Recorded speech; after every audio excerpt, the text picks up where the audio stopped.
Hey everybody, this is Perch. There's a couple new comics out, new things. DC continues to expand.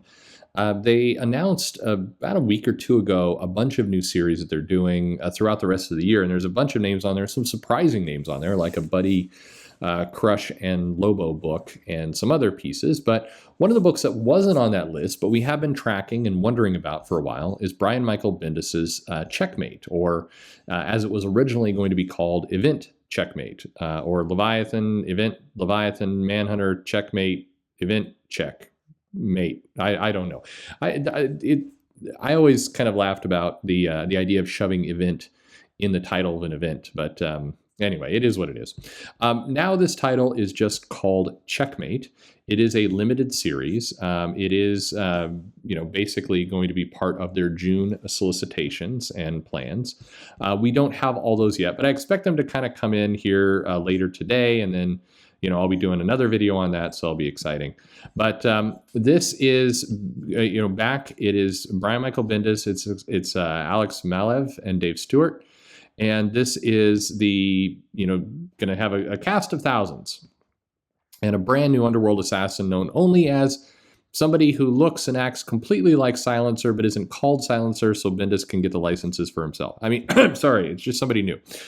I'm just kidding. I'm still a little salty over the whole Dakota North, Jessica Jones bit, because I feel like Martha Thomas's and others did that, were done dirty with that.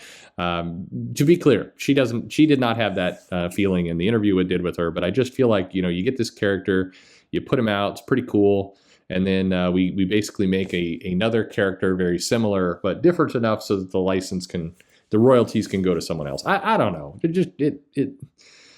That's the stuff that just always feels a little dodgy to me. Maybe none of the people involved care, but it just, I don't know, just bugs me. So Checkmate is got Lois Lane in it. It's got Green Arrow in it. It's got a bunch of different characters here. Saying it's going to guest star Superman, Talia, Robin, and more. The Question is there. Steve Trevor, Manhunter, Mr. Bones. So, a lot going on, but basically this follows up on this huge, the biggest threat, Leviathan, bigger than Lex Luthor, bigger than anything else. Leviathan is the true big threat. And there was originally quite a few series that were solicited right before the pandemic. We had Event Leviathan, Checkmate 1, 2, and 3, and then we had a Secret History book or two that were out there as well. So anyway, in June, we're finally getting back to Leviathan. So this will be Brian Michael Bendis' second series in the new DC. Legion of Superheroes is still kind of very MIA and gone. I still would love to see, Legion of Superheroes is clearly an IP that DC and Warner Media are sleeping on. That is your cast spanning Game of Thrones like series that you can make some serious money off of, but they haven't seemed to be able to figure that one out in the last 15, 20 years or so.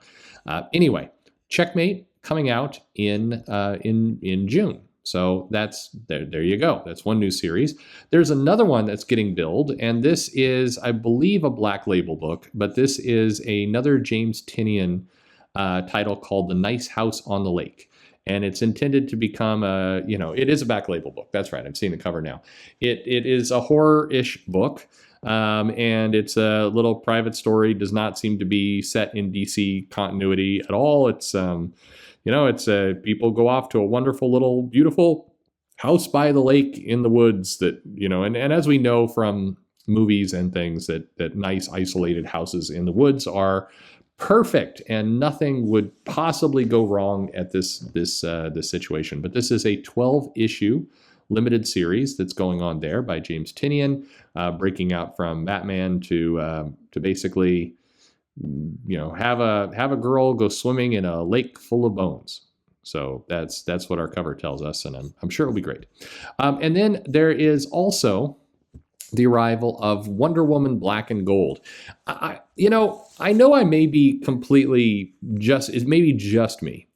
And I don't want it to just be complain, but I am not a fan of the black, white, and red or Superman blue and red, or I'm not a fan of this stuff. I do love black and white art, and I think some artists, as I mentioned before, I'd love to see Mark Silvestri do something in black and white.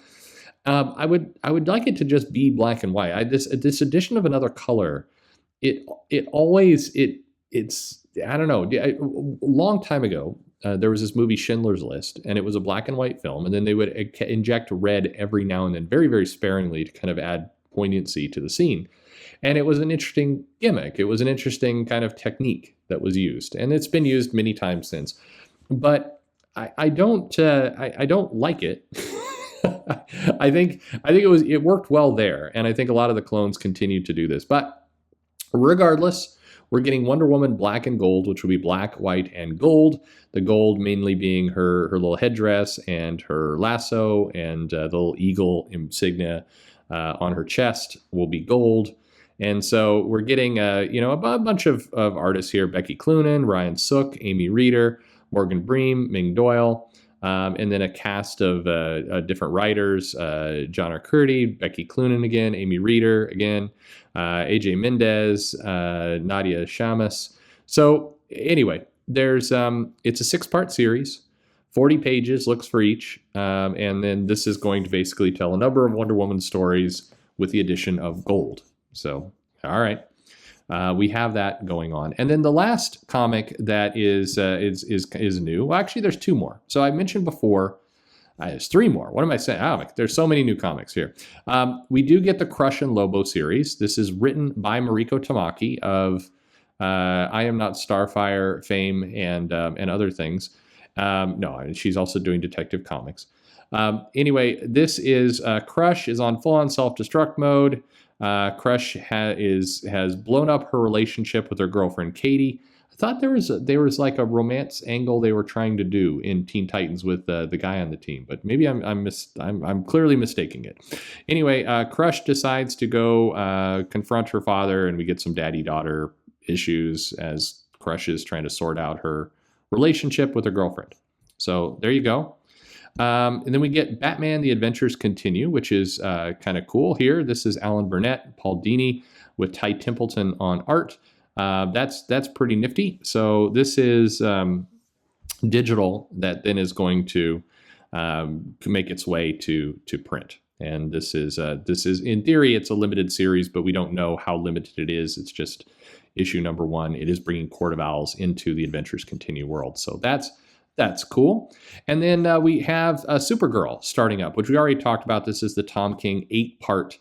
It is an unusual number for a book, for a series. But anyway, 8-part Supergirl, Woman of Tomorrow. Is supposed to kind of bridge the gap a little bit to what we saw in the Supergirl Future State book. So Tom King gets his hands on Supergirl. That doesn't sound right. And then finally, and this is finally for DC, we get the DC Pride #1 with a large number of creators, including James Tynion IV, Mariko Tamaki, Steve Orlando, Danny Lore, Sam Johns, Andrew Wheeler, Nicole Maines, and Sina Grace doing writing. Seems like we're missing somebody. Vita Ayala is on there as well. I don't know why she's not. I don't know why they are not mentioned earlier, but Vita is writing a Renee Montoya story, but wasn't listed in the top solicits for reasons unknown. But where's Mags on here? It's kind of strange. Anyway, this is basically an anthology book.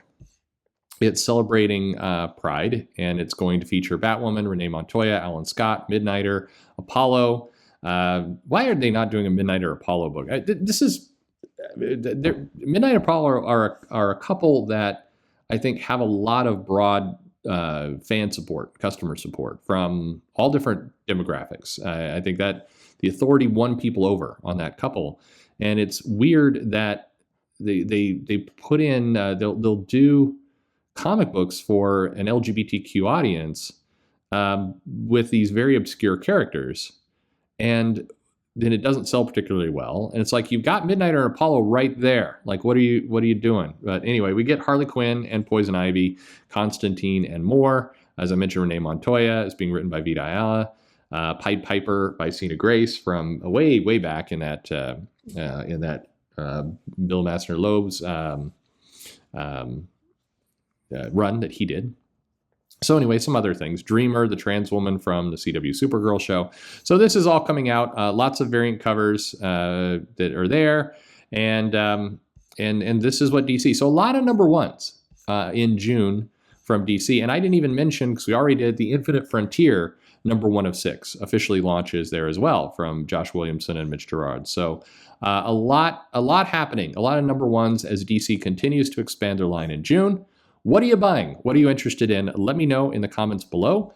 Like and subscribe, and thanks for listening.